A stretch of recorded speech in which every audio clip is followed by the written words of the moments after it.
लोकप्रिय अभिनेता अल्लू अर्जुन याच्या पुष्पा 2 ने थिएटरमध्ये धुमाकूळ घातला असतानाच दुसरीकडे अभिनेत्याला अटक करण्यात आली आहे। एका थिएटरमध्ये शो दरम्यान घडलेल्या दुर्घटनेत एका महिलेचा मृत्यू झाला होता। त्यामुळे अल्लू अर्जुनला अटक करण्यात आली असल्याचं बोललं जात आहे। त्याला पोलीस घेऊन जातानाचा एक व्हिडिओ व्हायरल होतोय, ज्यात पोलीस त्याला घेऊन जाते। मात्र पोलिसांनी त्याला व्यवस्थित कपडे घालण्याचा वेळ दिलेला नाही।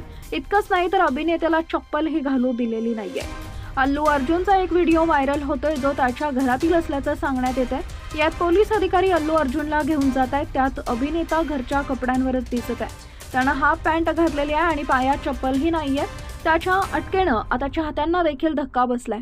अनेकांनी या सगळ्यात त्याची काही चूक नसल्याचं म्हटलंय आणि व्यवस्थापकावर कारवाई करण्याची मागणी केली आहे।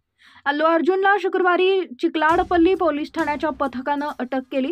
हैदराबादमधील चिकलाडपल्ली पोलीस ठाण्यात नोंदवलेल्या गुन्ह्यानुसार थिएटरमध्ये झालेल्या एका 39 वर्षीय महिलेचा मृत्यू झाला होता आणि तिचा मुलगा गंभीर जखमी झालाय। चिकलाडपल्ली पोलीस ठाण्याच्या अधिकाऱ्यांनी दिलेल्या माहितीनुसार पुष्पा 2 च्या प्रीमियर वेळी अल्लू अर्जुन आणि त्याच्या टीमनं पोलिसांना कोणतीही पूर्वकल्पना दिली नव्हती। त्यामुळे थिएटरमध्ये प्रचंड गर्दी झाली आणि परिस्थिती नियंत्रणाबाहेर गेली।